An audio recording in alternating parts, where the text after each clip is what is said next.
First of all, fuck Amber. No, like for real. We'll get there. Yeah. Fuck you. Yeah. I mean that wholeheartedly. Right. Yes. I'm glad I'm not alone there. Yeah. No. You know. I'm invincible. I'm a superhero. Yeah, I already know. I know. Yeah. Well, I mean, you acted like I ran away when I was saving William from the cyborg zombie monster. It's cute that you think that would matter, but you weren't making time for me, and you weren't being there for me. I was almost dying. I literally almost died. Oh, you ran away and you left me to go put my superhero clothes on and fight the fucking cyborgs that are trying to kill you. And if you knew that, why are you giving me shit about it?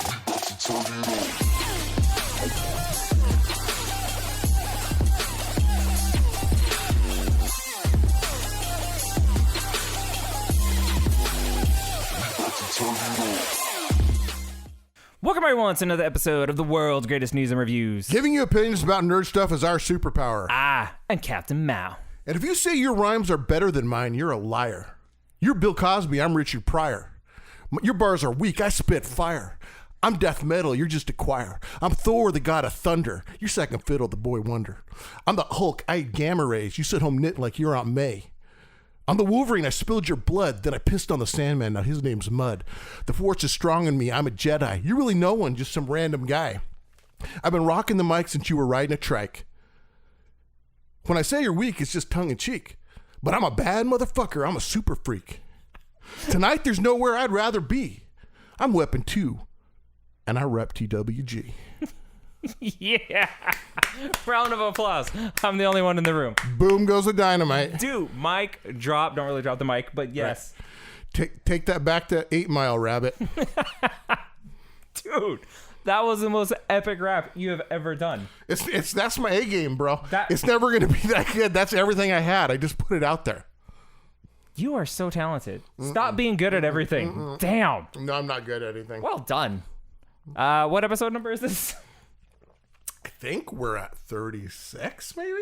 Is this 36? 36, 37, whatever. The graphic will be correct if you're watching on the YouTubes. Welcome to this episode of the world's greatest news and reviews. And if you are waiting for that sick Weapon 2 rap album to drop, don't worry. It's not going to happen. Don't worry. It's not going to happen. We'll get if we get enough of you to rally, it'll happen. Dude, I can't get over that. That was so great. Nice. Nicely done. All right, Weapon 2. How the hell are you?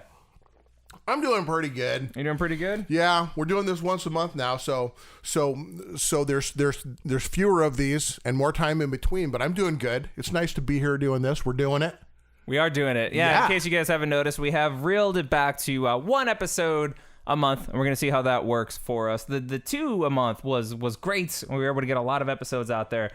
But tell you what, kids, you know, we had a lot of adulting going on between the 3 of us, and it got a little tricky there. It was tough. It was tough. Things going down. So we're gonna go back to 1 and see how this works. And the great thing about doing 1 a month is every podcast we're gonna have a lot of stuff to talk about. Yes, like this one, we have a lot to talk about. Sometimes too much. Probably. Can there be too much? There can never be too much. No, okay, there. No, so just the right amount. So always just the right amount. Just the right amount. Enough. For instance, in this current episode, we're gonna give our thoughts on the Falcon and Winter Soilder series finale or season. I think it's going to get a second season. We'll see. We're going to give our review for Mortal Kombat 2021 on the HBO Maxes and talk about a little show called Invincible. Spoiler alert, really fucking good. But first, Weapon 2, what have you been up to? What have I been up to? Well, let me tell you. I have been finished watching... Besides working on that fucking self-titled EP in the lab. Oh, okay. Yeah, besides that, and trying to build a koi pond out here and putting in fountains at the lair. Track number 4, koi pond. Koi pond is a motherfucker. I have watched Jupiter's Legacy, which I think after we're all done, I'm going to say a little bit about that. But so that's, or you want me to talk about it right now? Talk about it now. Jupiter's Legacy is, I read the comic books. It's the comic books by Mark Millar, and he's the one who's doing it. It's on Netflix. And for me, I already knew kind of the storyline. I'd read several of the comics, so I knew what was going on. So I wasn't like lost or anything when it started. So the things that I like about this, number one, it's an R rating. It's so it's it's got some gore and some violence and things like that people like in some of their shows.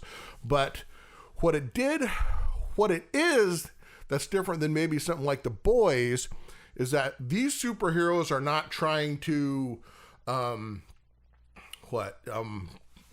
take advantage of their superpowers and use it as being elite and trying to exploit it or anything like that. It's superhero. The main character was from the 30s. He was a businessman in a family. They had a business, and so things went under in the Great Depression, and so he went on this quest and had everybody kind of follow him. And I don't want to say too much, but they go on this big quest. So there's a side quest in this movie that's kind of like Indiana Jones, we're searching for Skull Island, kind of an old time kind of adventure quest that's going on the side. Now he's 120 years old. He adopted these superhero codes like Superman would have when he was created in the 30s that today seem outdated, unrealistic, old-timey, and so he's trying to get all these new generations of superheroes because all the superheroes that are generations from these original group of people that got superpowers have superpowers of their own, and so the world's changed, and so it's kind of for me the first episode there was a couple times, well actually one time where it seemed a little overacty for me during a dinner scene. And so I went... Not like Shatner bad, though, right? No. It just seemed like they were a touch too much. Mm-hmm. But then that was about all that I got past that real easy. It's kind of a realistic look at, you got dysfunctional kids trying to live up to the legacy of their parents and expectations, trying to live up to these codes that are unrealistic. Villains trying to kill them, but their code is they can't kill anybody. So they can't kill the villains, even to save their friends or themselves. They have to, but they can't kill the villains. The villains are trying to kill them. So that's kind of the struggle. We're supposed to live up to this old code from 100 years ago. This old-fashioned, dare I say, naive code. And we're trying to stay alive, And so, so it's very interesting. I liked it. I think they did it well. So some people I heard complain because it's really kind of stylized. Some scenes are kind of bright, and it's kind of a serious show. I think that's for a reason. So I talked with friend of the show Kal-El about it briefly, and he said that it starts off really, really, really, really good, like amazing, and then it falls off a cliff hard and gets like really, really slow. Do you think that's the case? Well, no, I mean, it's not going to be... I mean, some people expect a superhero show to be all fighting all the time. I mean, when we talk about Invincible, I'm going to have some things to say about that. But so it can't all be just action, action, action, but it does end with a huge, huge plot turn at the end, which sets it into the next season, which I knew about because I'd already read the comics, but I think for people that are just watching it, they didn't kind of see that coming. So it's kind of a good ending for the season. I think it ended really strong. So I thought it was I guess that if people don't like a movie about people, like being people, maybe they won't like it. But they're superheroes, but they're also people, and they're also dealing with all kinds of stuff in life too. But one thing I love about you? What? So, and I don't know if you guys have noticed this at home, but now that I'm going to point it out, you'll never not hear it. Whenever you talk about anything, even if it's a series or a TV show or whatever, you call it a movie. Oh, do I? Yeah, I probably do. And it's really funny. And sometimes, you don't do it as often, but when you're talking about like a movie, you'll call it a show. Yeah. Spoiler, I call all kinds of things the wrong thing. I'm glad you noticed that. Where I'm going to point it out, I call things wrong all the time. It's totes adorbs. No, thanks, man. So I'm actually excited to check this show out. And I just want to say that I'm excited that we live in a world now where lesser known graphic novels like this that are more adult orientated, like Preacher or The Boys or even Invincible, or Umbrella Academy, stuff like that are now getting good quality adaptations that we could check out. You know what I mean? 10 years ago, shows like this would have never freaking happened. Right. And it's dope that we live in a world where these are things that are happening. So. And another fun thing about Jupiter's Legacy is that the entire season was just the plot line from the first 2 issues, regular thin comic books. Holy crap, really? The whole season was just what happened in 2 comic books. So there's a lot of material two there. Episodes, yeah. Wow. All right. Well, yeah. I'm genuinely excited. Anything else you got? I think that's it. I'm going to be watching, starting probably tonight at midnight, I'm going to be watching Hulu. MODOK is on Hulu. That looks funny. I'm going to be watching that tonight. Starts tomorrow. Nice. Yeah, so that's about it. All right. I just wrapped up and I binged in probably 2 days Castlevania Season 4, which is the 4th and final season of the Netflix original anime Castlevania. Now, I am... And you haven't started it, right? No. But you've seen 1 through 3? Yes, sir. And you like the show? Yes. Okay. Real quick, I'm trying really hard to be a good podcast host and not curse so much. Yes. But holy fucking fuck. That season was amazing. It was so freaking good. See that? Yeah, I censored it. Right. No, it was amazing. So, okay, Castlevania is a fantastic freaking show. Season 1 was good. You could argue it was a little slow because they were doing lots of character building and all that, and it was only 4 episodes, but whatever. Season 2 was the pinnacle of that show. I still say that's the best season by this much. It was really, really, really fantastic. Season 3, and I could hear this argument, kind of not falls off a cliff, but it slows down. It's definitely the down point. It felt like both Alucard had really nothing to do, and Trevor and what's her name, Cypher. Yeah. Their story was cool, but it didn't feel like a season. It felt to me like a side quest or like something that would happen up to the mid-season point, and then they would build to something bigger. And it was fine. It's totally watchable. Some great fight scenes because you could always count on that for Castlevania. But it was definitely the low point. But by the low point, I mean like a 7.5 out of 10. You know what I mean? Still very good and very watchable. This ended on a bang.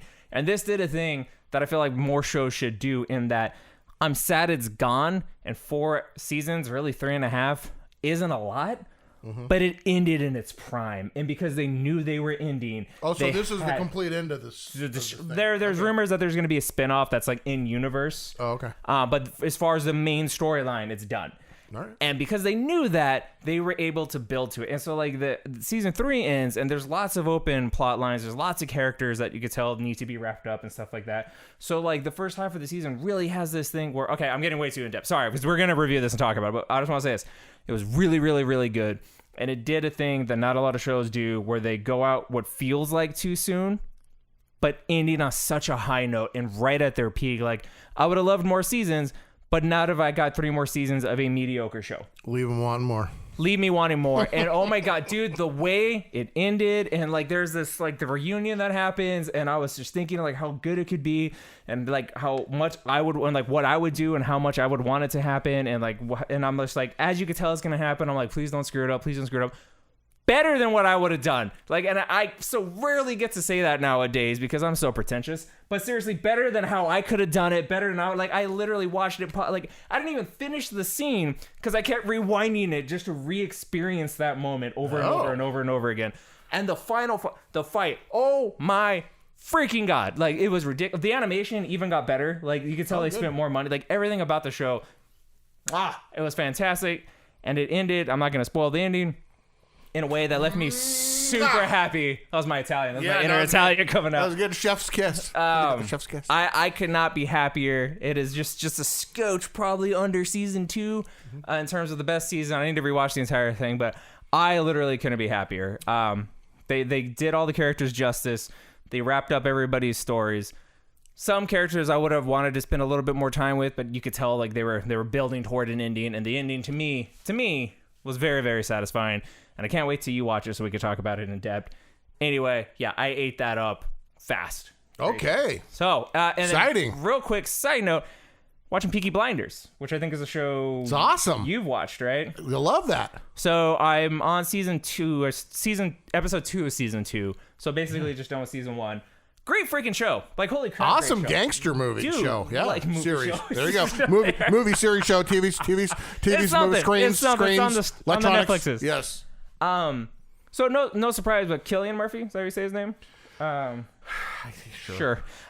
Fantastic. Like, he's great. Yeah. Like, everybody in the show is great, but he's really good. And this is a time period that, like, movies and shows about this time period don't necessarily appeal to me all too much. Post World War One. Yeah, like 20. It's like 1919, something like that. Post World War One. But dude, like, the aesthetic, the visuals, like, everything about it, like, you feel like you're there. Like, they do a really good job with all that, and just seeing the inner workings of this local crime family and all that. By really order good. of the Peaky Blinders. The Peaky Blinders. It's pretty. So I'm definitely enjoying that, and I'm gonna make my way through that. But yeah, that is what I have been up to. So. Right. Yeah. Cool. Yeah. All right.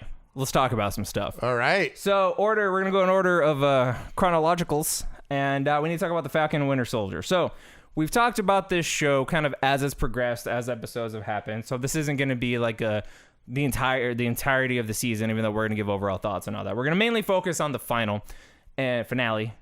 Finale? What? A finale. Finale. Yeah. The finale. We're going to the talk finale? about... Damn, I'm so Italian tonight. Right. So we're going to talk about that. Weapon 2. What do you think? Was it good? Did it service the characters well? Were you happy with the Captain America reveal? What are your thoughts about John Walker? Was it a letdown? Give me all of it. Give me all of it. It wasn't a letdown in that I thought it was a good show. I don't know. I felt like sometimes I wanted something more. It was kind of an intangible. I don't know exactly what it was. I think you've said in the past that you thought that some of the writing wasn't that great, but I look at it and I'm like, to me, so there wasn't a bunch of like quippy banter and stuff, but I felt like, because I really tried to look at that. I mean, you and I think Mischief Managed also, you told me that she had thought that she kind of the same thing about the writing. I felt it was real. Like real people. Between them, you mean, right? Yes. Yeah, right, okay. So instead of like trying to write a bunch of like quippy, silly, funny, buddy cop type banter, it felt like it was real people going through real situations, some serious situations, social issues, personal issues, personal struggles, and them trying to establish a relationship between the two of them, from being kind of like bitter rivals to becoming really close friends. So real quick, to build on that before I forget, that was done well. 100% agree with right. that. And I believe Mischief Managed would agree with that. That their bromance was one of the highlights of the show. Right. How all of that felt organic, all of that felt real. I'm speaking for myself now, and I think she agrees, and I know a friend of the show, Zod, also agrees with this, where some of the writing fell off was in regard to the antagonist. But we'll get there in a minute. So keep going. Yeah, so the what was I going to say? I was going to say something when you were talking. I Sorry. forgot. No, it's okay. I felt like the struggles of him dealing with his PTSD and his past. Very good. Very good. Fear of not being able to control himself. That was all real. Would have loved more of that. When he showed that, and the fact that he had befriended this guy and he'd killed his son, and he couldn't bring himself to tell him that. All that stuff was super real. It was real and believable and powerful with the stuff that was race related, and when they brought in what's his name? The old super soldier. Yeah, what's his name? That scene, they have that conversation about why would any self-respecting black man be Captain America? Yeah. Oh my God, that hit so. That was an example of the writing being perfect. Like that was so good. The most powerful moment in that entire season for me was he had established himself really well as this guy who had shut himself off basically had just shut off his emotions, had given up on society and the U.S. and basically was just, I guess for lack of a better word, dead inside. You know? Yeah. And for the ending of that, when they created the statue and the monument, the monument and the thing cried. for him, the way when he went with his grandson and he looked at that and he turned, and when he hugged him, the way he shook, he shook. Holy cow!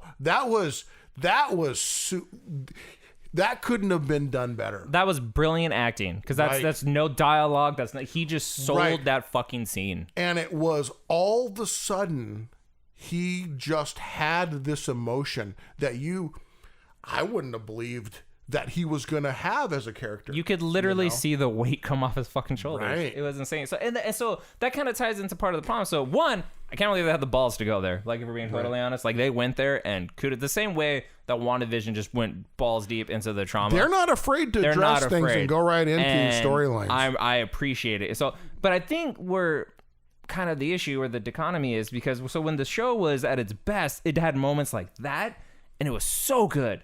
And then it had moments where, like, you see what they're going for, and they just don't stick the landing at all. And I'm talking about the terrorist group. What are they called? The Flag Smashers. Yeah, and I get, so this is my primary problem. My second problem with, so, like, I see what they're going for, and I understand, and I get that the show wants us to empathize with her, whatever her name is, I can't remember. And the scene with Sam talking to her and all that, like, that was really well done. But, they're leading with that the world was such a better place for a lot of these refugees and stuff like that during the blip. Right. Except we see exactly none of that. From what the audience has seen was Endgame, and we saw that the world was a pretty shit place. Can I tell you what the problem with this series was? Go ahead. It's really simple. Okay. They should have had twice as many episodes. Okay, yeah, fair enough. The series should have had twice as many episodes, and they really should have dug deeper into a lot of these things. Yes. I think that geez, I wish I could remember his name.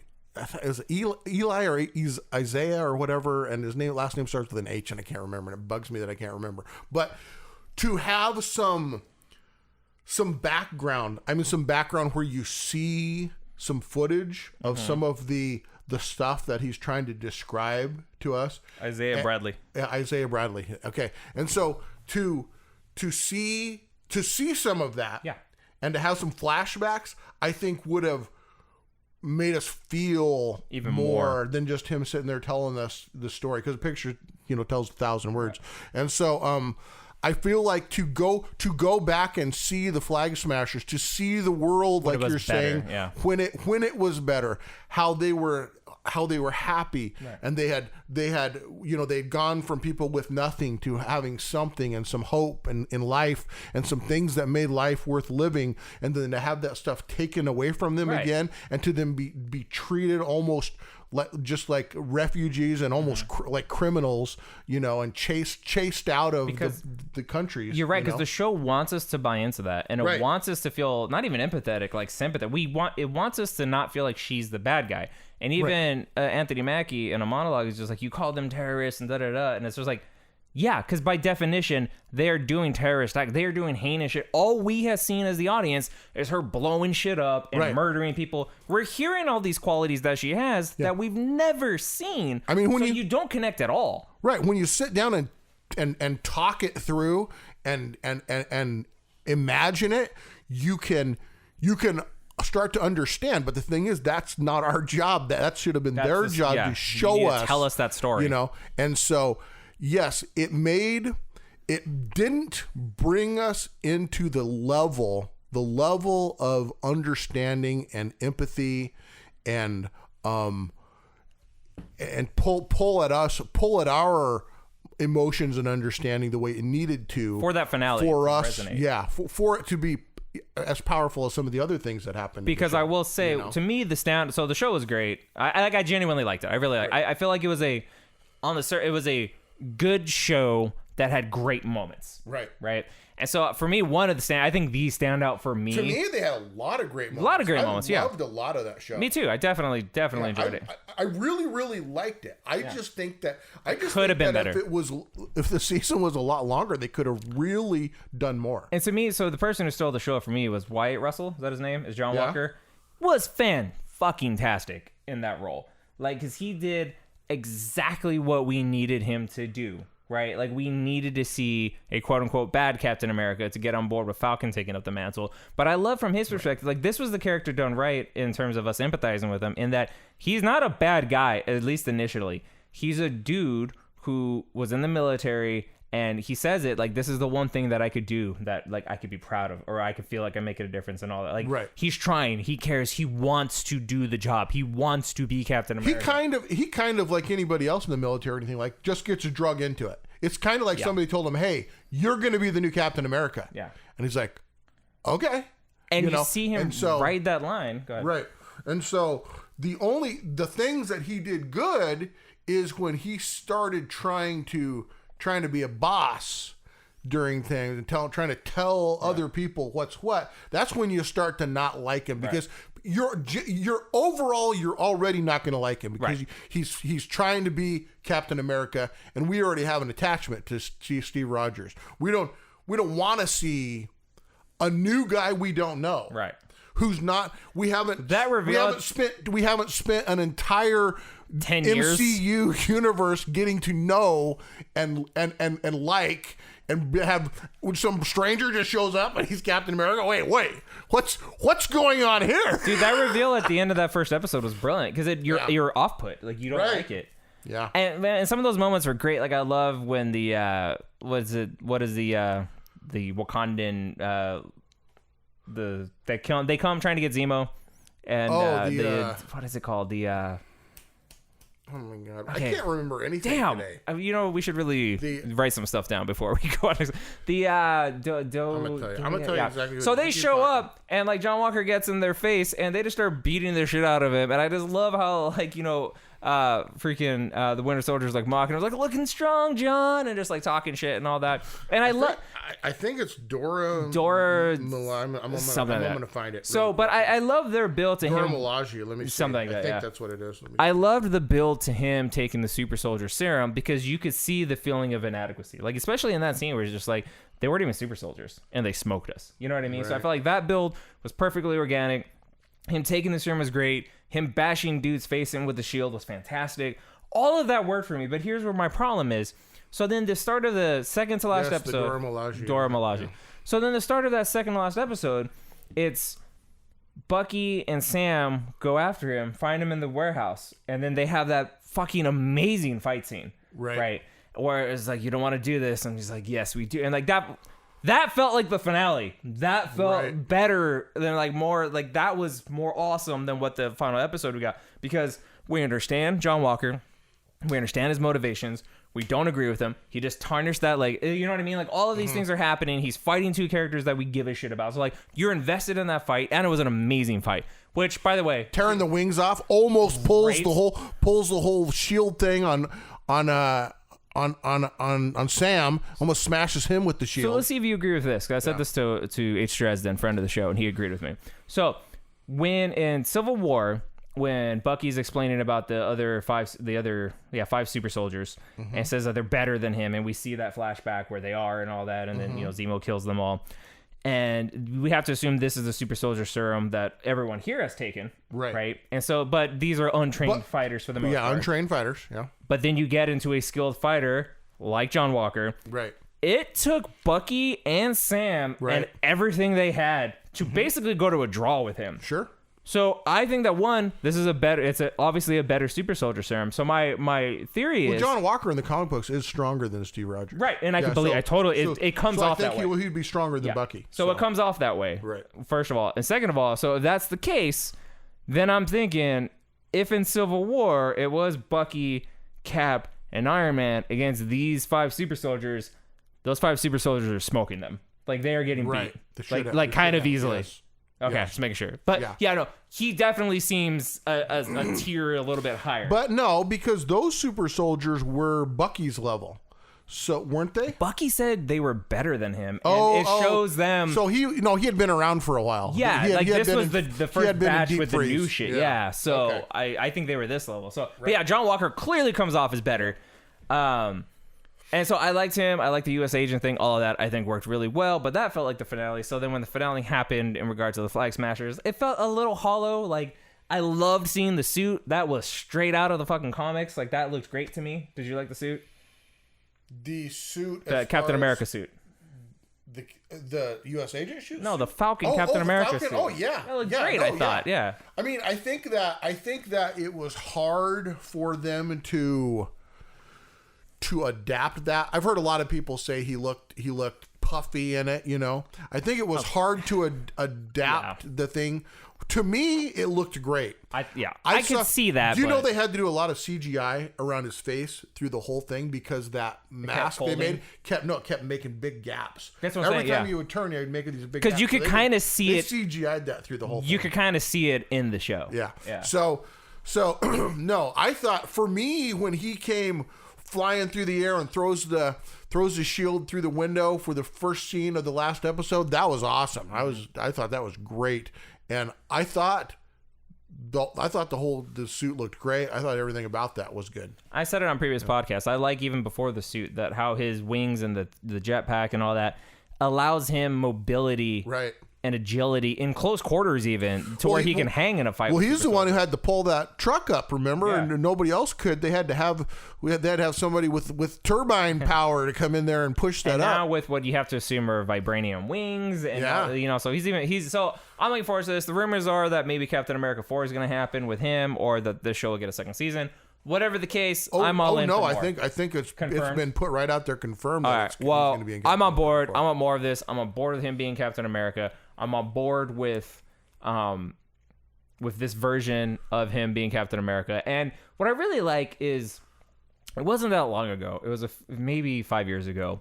I was reading a Punisher comic, a newer one, and Captain America shows up, and it was Sam Wilson's Captain America, right? And I remember reading it, and I was like, this is really cool, and I loved their interaction, the dialogue, and I was just like, I love where Marvel movies are, and I love where we are, but stuff like this is never going to happen. We're never going to get here. Right. And I was wrong. Like, we're here now. We're at characters like this that I never thought we would see on screen, and I'm really excited about it. Yeah. You said something about the. I don't know if you were done talking about the U.S. agent. I wasn't happy about how that turned out eventually. I agree with you. I think that he came in the right way as just some guy who was told basically you're going to be the new Captain America. I think he did a good job of trying to be frustrated and try to act like he's trying to act like I'm the Captain America and try to push his weight around a little bit to make people dislike him. All that was good. Completely understood the whole losing his temper and nutting out and killing the Flag Smasher. Mm-hmm. The reaction to that, all of that. When I just didn't like the story anymore was when overnight from one episode to another, all of a sudden we're just supposed to accept him as a new team member for Captain America and Bucky to fight the Flag Smashers, and it's almost like, hey, no harm, no foul. Well, we're just gonna forgive, no hard feelings. I think that he had done enough to, I mean, he was going to kill, he was gonna kill Sam, so. To all of a sudden be, hey, team guy, let's go get him. And then being fine working with him. I think that he still has for me a long way to go, and he would have to do a lot for me not to still see him as a villain. Well, and that ties into the point you made earlier. This was rushed. Right. There should have been at least 2 episodes in between that fight and then this happening. Something had to have happened for that. Now we can have you fight with us. At and we least trust you. Trust that you're going to have our back in a fight. Yeah. Not so much I like you. Right. 100% agree. But like I said, overall, really good show. Thoroughly enjoyed it. Great moments. But when it drops the ball, it kind of drops the ball pretty hard. But Still enjoyable. What do you have closing thoughts for the show? Definitely recommend, right? Oh, I definitely recommend it. I mean, and I really, really loved a lot of the scenes with Bucky interacting with Sam and his family on the boat, fixing the boat, especially at the end when they come into the barbecue. You know, all this stuff about him kind of Bucky finding a family after being this basically, you know, being an assassin, you know, a refrigerated assassin with frostburn or whatever it's called for all these years, and then having to basically not know whether he could trust himself or be around other people or even have a relationship with another person, to all of a sudden be a person who can have emotions and who can have relationships with people and who can actually now be happy in life. I really loved good. that. It was really good. Yeah. Why didn't you use the arm? Well, I don't always think about it. I'm right-handed. Yeah, no, 100% agree with everything you just said. Yeah, that was when the show was at its best, or right. You know, one of the times it was at its best. So yeah, Falcon and Winter Soldier, Disney Pluses, check it out. Really good. Thoroughly enjoyed it. All right, let's talk about Mortal Kombat. Okay. Okay. So Mortal Kombat, if you don't know, it's a movie based off a 90s video game. And so there was a movie in 1995 that came out, cheesy AF, but a lot of people my age have a lot of nostalgia for it. And so I was genuinely excited for this movie. I thought the trailer looked amazing. I was very excited to watch this. Now, I've been hearing reviews and seeing reviews of people that aren't super happy with this, and that's fine. But again, before I get into what I thought of the movie, because I want to go first because I loved it. And I'm the sweet spot for this movie in that, I've said it before, I know just enough about the lore and I played the games enough to where I care about it and I'm going to get all the references. I'm going to understand what's going on and I'm going to get excited when I see things I recognize and see characters done well. But I'm not so attached to it that I'm going to be pissed when stuff has changed, because the diehard fans are very mixed on this movie because a lot of stuff is different and a lot of stuff is not exactly the way it should be. And so they're kind of pissed. And a lot of people who don't care about the lore, who haven't played a lot of the games or whatever, I totally understand you not thinking this is the greatest movie in the world, because it's really not. But for me, and people like me, I fucking loved it, and this is exactly what I wanted this movie to be. The lore of Mortal Kombat is batshit crazy. So a movie like this has to embrace the lore, be batshit crazy, but not take itself too seriously. And that's what I felt this movie did. Also, the hallmark, the staple of this entire video game franchise is the violence and the brutality and the fatalities. And holy shit, does this movie do that? Kung Lao with the hats, like, and the wing chick, like, it's so crazy. The violence is so crazy and over the top. I loved it. Sub-Zero, my favorite, was a boss in this game. He was OP-AF. Excuse me, is this a game or a movie? Okay. He was, but like, there were like genuine horror elements with him in this movie that I loved. Like when he's coming up, stuff starts freezing, you start seeing your breath, shit like that. Like, he was fucking insane. He was great. I was seeing my breath. I mean, you're saying your breath, but I mean their breath. You know what I mean. Get out of here. Yeah. I will say the opening scene with Sub-Zero and Scorpion, that's great, and it starts off super strong, and then the movie just kind of takes a dive in quality after that. But who cares? So the big controversy was Cole, the new character. I see what they were going for in that they wanted somebody new to be the eyes of the audience and all that. But we didn't need that, because there's over 100 characters in Mortal Kombat, and you could have picked any of them to be telling the story to. We didn't need a new character that... He didn't ruin it for me, but he didn't do anything. You know what I mean? Like, he was totally just kind of fucking there. I will say the best thing about this movie, by a mile, was fucking Kano. Kano was so fun. Every fucking word that came out of his mouth had me rolling. He was hilarious. I loved his banter with the good guys when they're training and learning their powers and all that. That was great. The fighting was great. Visual effects, some of them looked amazing, some of them not so much, but never enough to take me out of the experience. Overall, I thoroughly enjoyed the movie. I had a lot of fun with the movie. I have my issues with it that I'm sure we'll talk about a little bit more once Weapon 2 starts talking about what he thought. As a whole, I dug it. I'm excited. I want to see more of these movies. Yeah. Weapon 2, what did you think? So I'm not attached to either Mortal Kombat or the lore. I didn't really. I mean, I used to play the arcade games a long time ago, the old ones. I thought they were fine. I mean, it was a game. I never got really into the whole lore and background and world and story. So for me, when I watched this, I'm gonna say I was probably tired and preoccupied when I watched it. So I'm gonna say that right off the bat. But I liked a lot of the scenes. I thought a lot of the scenes were cool. I mean, when you rip a guy's arm off, when you take a guy's blood and freeze it into a shank and stab him with it. Ridiculous. I mean, it's ridiculous. Stuff was crazy and fun to watch. Okay.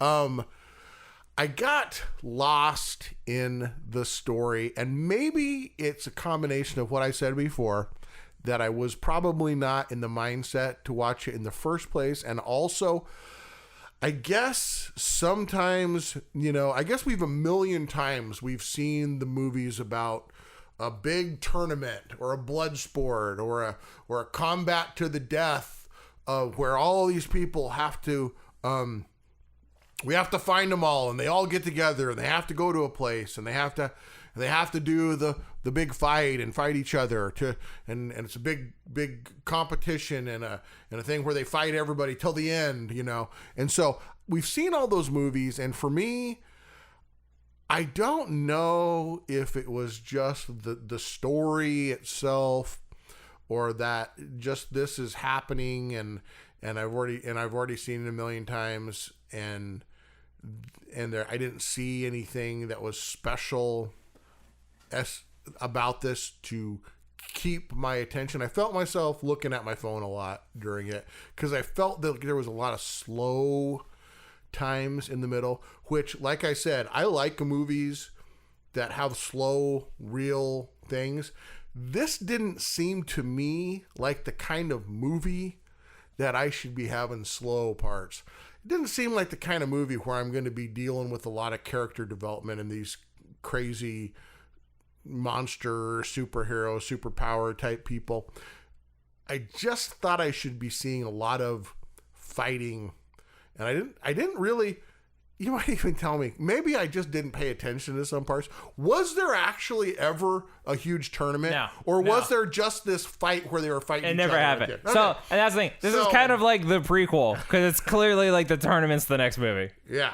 So, I guess I wanted to see this tournament. I guess there was just a lot of too much of just in-between stuff for me, and I probably wasn't in the right mind for it.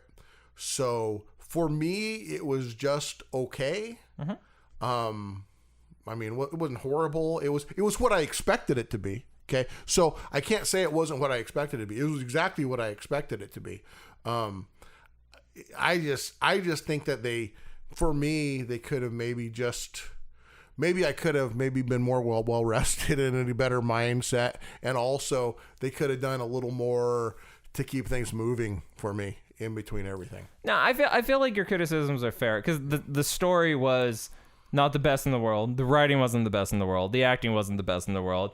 There were some slower parts, which worked for me, because to me, in the slower parts, specifically the second act when they're doing the training and all that, to me, there's lots of nods to the game. There's lots of characters doing their moves and doing specific sequences, or like even acknowledging spamming moves and how to counter that and all that. So there's lots of little winks and nods to the game that if you don't know, like that get me through it. That I'm like, oh my God, I know that. Ah, you know what I mean? That get me excited. So if you got none of that, then what you have is like a relatively mediocre to maybe slightly above mediocre story. You know what I mean? But I agree with you in that this is also exactly what I thought it would be. It's exactly what I expected it to be. And for me, as someone who knows the lore a little bit more, it was good enough for me to really enjoy it. Is it a great movie? Absolutely not. Is it a fun movie? Fuck yes. Like, I had a great time. I literally watched it and then watched it again the next day. Like, I thoroughly enjoyed it. For some reason, I think that I needed to watch it because I thought we were reviewing it or we were doing something, or I can't remember why I felt like I we was switched in a rush. the schedule because we would have shot a podcast like right after that if we were still doing 2 a month. Oh, but then we weren't. So then we had for some plenty of reason, time. I felt rushed. Yeah. I felt rushed to watch this, and Snyder I cut all knew over it again. wasn't a good day for me to watch it, but I was watching it, and I do remember I would just be like, I'd be, oh, what's going on? Again, yeah. Kano was fucking gold. He was hilarious. Like, again, everything that came out of his mouth was funny. Hashtag Team Kano. They need to bring him back somehow. And again, they're going to bring everybody because, like, Sub-Zero dies at the end, and it doesn't matter because, you know, Sang Son's just like, yeah, death's just another portal. And you're just like, oh, so none of this matters. Like, it doesn't matter. It's fine. Whatever. Who gives a shit? I will say the criticism for Cole, his power is literal plot armor. Like, the fuck out of here. That was dumb. A lot of people are mad that he killed Goro way too easily. Like, he gets his power and then just smokes Goro, which was ridiculous. But yeah, I really loved Kung Lao. I thought he was a boss. I thought he was good. Liu Kang looked really, really good. I liked everybody. And again, there are little nitpicks and there are little things that I could, like, you know, tweak and stuff like that. But I don't care. I wasn't expecting perfect. I was expecting fun, and that's what I got. So. Nice. Okay. Watch it. You should watch it if you're kind of a fan, even if you're not. Well, I mean, I think today's like your last chance to watch it on HBO Max. So. Well, so you're out of luck if you're watching this. Then, yeah. So, but thoroughly enjoyed it. I think it's worth renting. I would pay $5.99 to watch it. But yeah. All right. Anything else? No. Mortal Kombat. All right. Invincible. Weapon 2. NT Crawler told me about this show, and it's based off a comic that I have not read.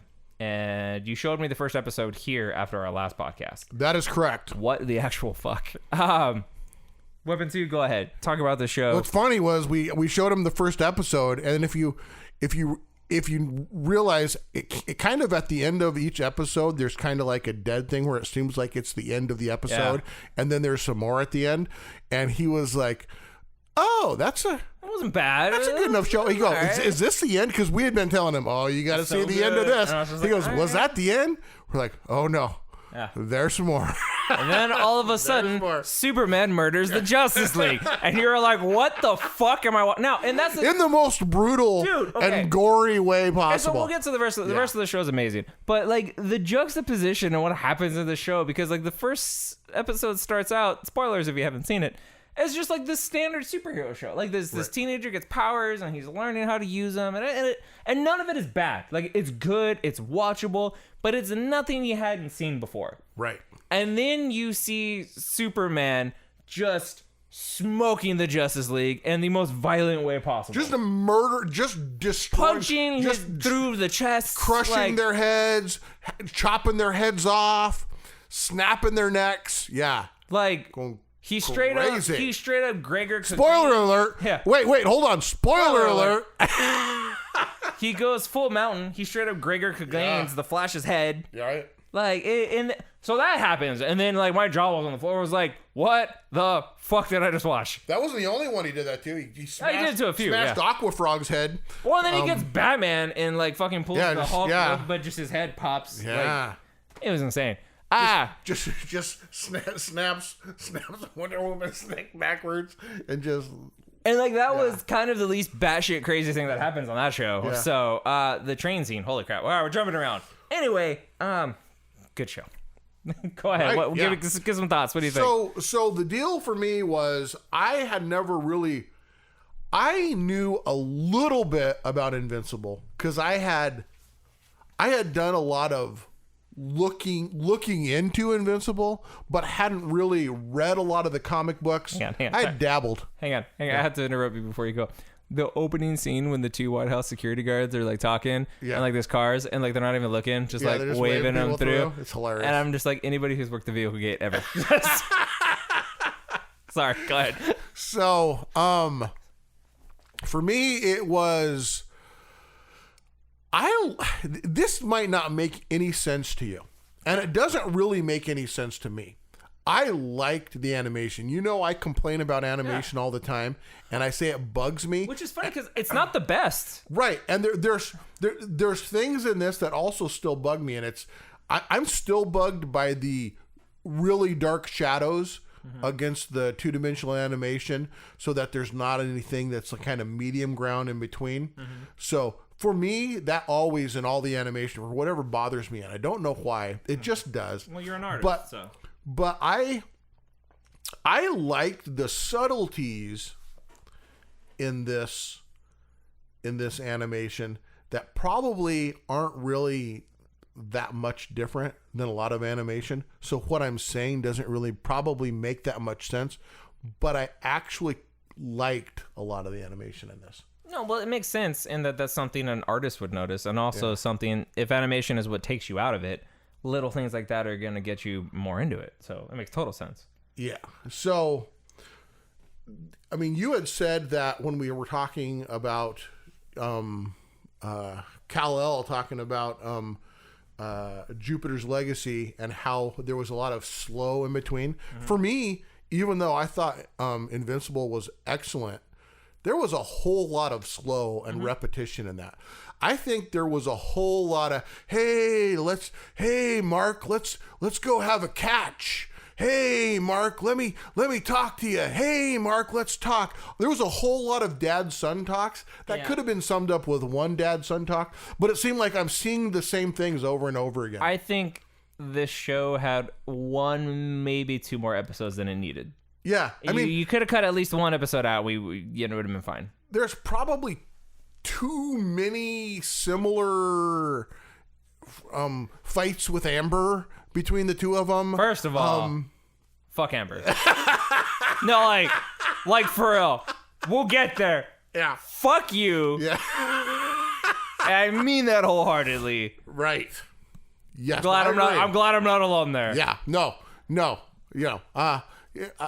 I'm invincible. I'm a superhero. Yeah, I already know. I know. Yeah. Well, I mean, you acted like I ran away when I was saving William from the cyborg zombie monster. It's cute that you think that would matter, but you weren't making time for me, and you weren't being there for me. I was almost dying. I literally almost died. Oh, you ran away and you left me to go put my superhero clothes on and fight the fucking cyborgs that are trying to kill you. And if you knew that, why are you giving me shit about it?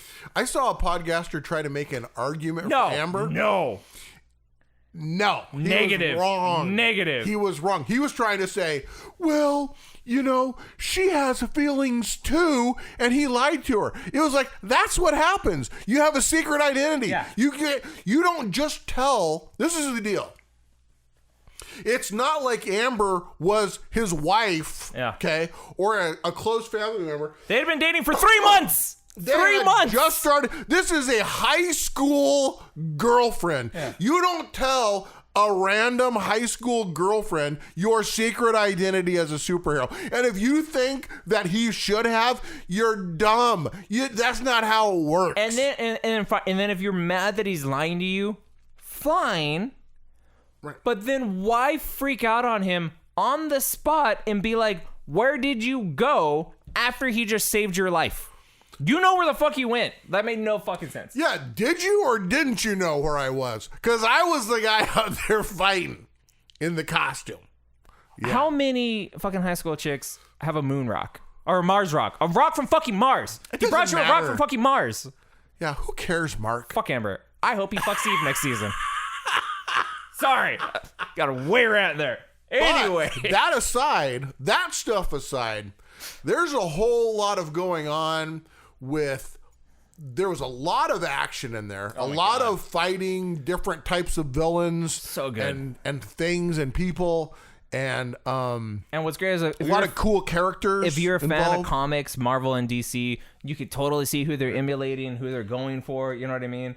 The voice cast is amazing. Right. J.K. Simmons as Omni-Man is a motherfucker. Like, it's so good. I like the fact that we have the junior Guardians of the Globe team, the new Teen Titans, basically. That's basically come in. I like the plot line. I love Rex. Rex is so good. Rex. I like the whole robot. That was great. Man turns out to be. You know, they had make a bot. All of that stuff was cool. And even Monster Girl, that she loses a week every time she tries. Like, that's the thing is, like, the show would be funny and ridiculous. Then all of a sudden, it hits you with like some real shit, and you're just like, oh damn! Like, it gets dark out of nowhere. Yeah. It was good. It's very just good. It's a really good show.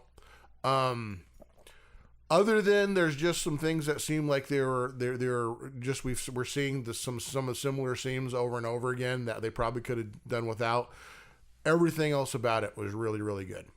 I mean, which is similar to, I don't see the difference when people would watch that and then they would watch Jupiter's Legacy and not see that, oh yeah, there's some things happening in here. Nothing's going to be perfect. That's part of a story. Yeah. But I'll tell you, Jupiter's Legacy doesn't have the same repetition stuff like this does, so as a live action. The emotional impact with the Omni-Man reveal at the end, especially when like the mom hears how he's talking about how we're alive for thousands of years, and he's like, I care about your mom, but she's more like a pet. And you're just like, fuck! Like...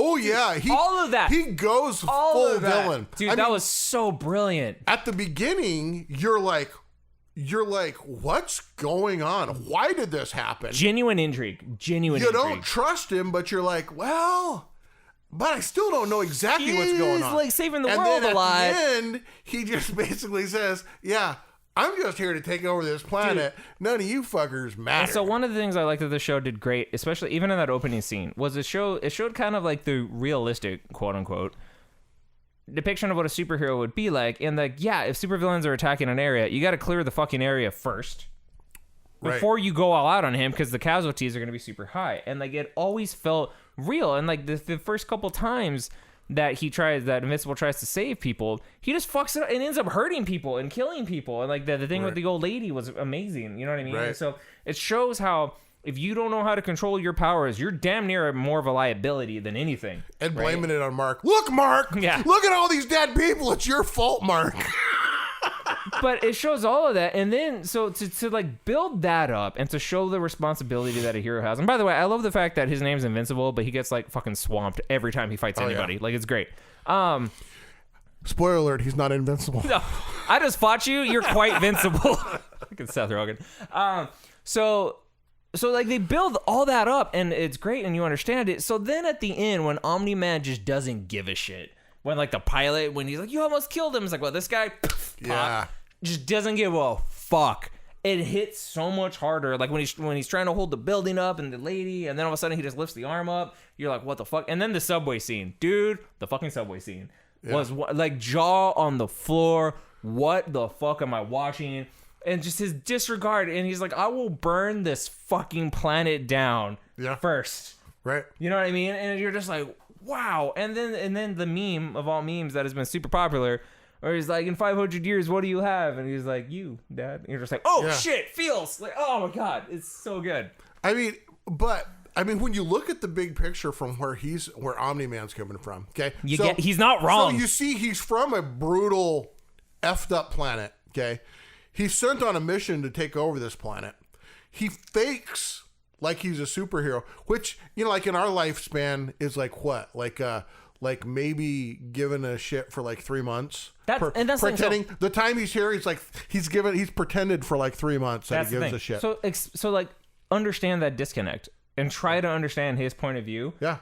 I get that he's not wrong from his point of view. Right. From his point of view, I mean, we're not anywhere close to what he is. They're far more powerful and advanced and higher level of beings than us. So we're like he says, like just pets. It's like, oh yeah, that's a cute cat. It's kind of the equivalent of like, all right, so like if you chop down a tree because we need to make paper or whatever the fuck we're gonna make with it, right? And there was a squirrel that lived there, and we just destroyed its home, and it's like, oh well, you cute little squirrel. Oh, I guess that's what happens. Oh, sucks for you. Go die now. I mean, and that's kind of like what you don't hate the squirrel, no, but you just kind of don't care, right? Because you have more important shit to do.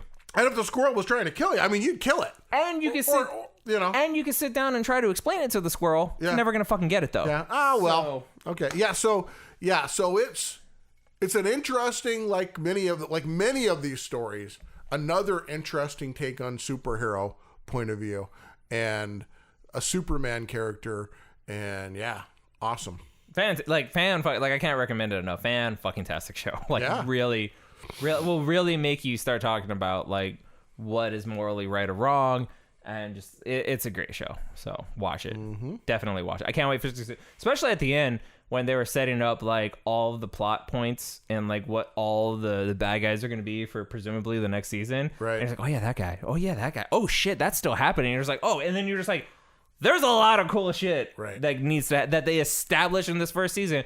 without even realizing that's what they were doing. Really well written show. So yeah, I'm genuinely excited for season 2. Yeah, and I think that comic book went on for a long time. So lots of source material. Yeah, I think that they're, as opposed to like Jupiter's Legacy, I think they're covering a lot of source material as they're going through this, and I think that there's tons of plot stuff. I think there's tons of stuff they skipped over. Right. From where this thing started to where it ended. Right. I think they skipped over a bunch of stuff. You could always reinsert. And so I think that it's going to be, and it's not a bad thing. I think they're telling a good story, and I just think that there's a ton of world and story in the Invincible universe that they can use. So definitely check it out. Great show. Weapon 2, what else do we got?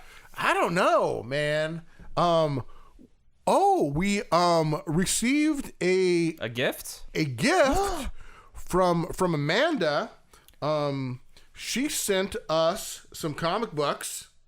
Yeah, buddy. So she's one of our Patreons, and we send her stuff, but then she also sends us stuff. As if she's trying to one-up us. And that's what she sent us. So thanks, Amber. We appreciate that. So first of all, thank you very much. We appreciate it. That's amazing. Also, I will not let this stand. You are not going to win this game of courtesy. Yeah, now we're going to send you some stuff. We're going to send you all the things now. Yeah. You're welcome. Also, thank you very much. That was super sweet. Very much appreciated. Appreciate you being a Patreon. And yeah, that was very nice. It was super cool when you sent me that text. So yeah, thank you very much. And what else do we got going on? Weapon 2, if I spy with my little eye a brand new logo t-shirt that you're rocking. Yeah. Is that our new logo? This finally? is our newest logo. In t-shirt form? It's finally in t-shirt form. You can find it at T-Public if you search Stolen Cheese, all one word. Or you can go through our internet, which is theworldsgreatest.net, which has links to all of that type of stuff on there. It is your one-stop shop for all things TWG. Also, shout out. You can get a mug. You can get whatever you want. Wall art. You can get, what else can you get? You can get whatever you want. You can get a onesie if you're one of those breeders. If you're a breeder with kids. Right. Also, shout out to Mr. Manage for helping with the fireball effect on the hailstorms there. She put the little made it look good. Rounded fireball things so it wasn't squared off of the edge of the paper. So I'm low tech. So yeah, she did that for us. But that's dope. Awesome. So check out twg.net. You can find a bunch of original merchandise, not just with our now 3 logos that you could choose from. Yes. Well, we actually have 4 up there. We have just the TWG. Just the TWG, which too. is also dope. Yeah. But also anything from this man here, any of his arts that he draws can be on a t-shirt. So that's Stolen Cheese, all one word. Stolen Cheese, all one word. Hey, and follow me on Stolen Cheese World on Instagram as well. Speaking of the Instagrams, you should definitely do that. And check out our Instagram. Yes. Which is how many strong now? We're over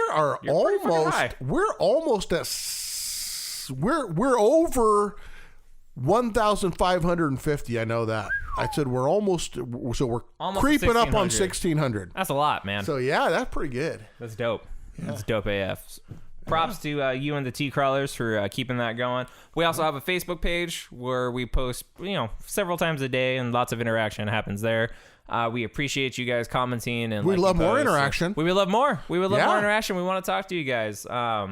So check that out. I think that's pretty much what we got for the social medias, isn't it? I think that's it. Also, as we mentioned before, when we're talking about a friend of the show, Amanda, we do have a Patreon. If you want to help out this 2-bit operation, we have $3, $5, and $10 tier levels if you want to contribute.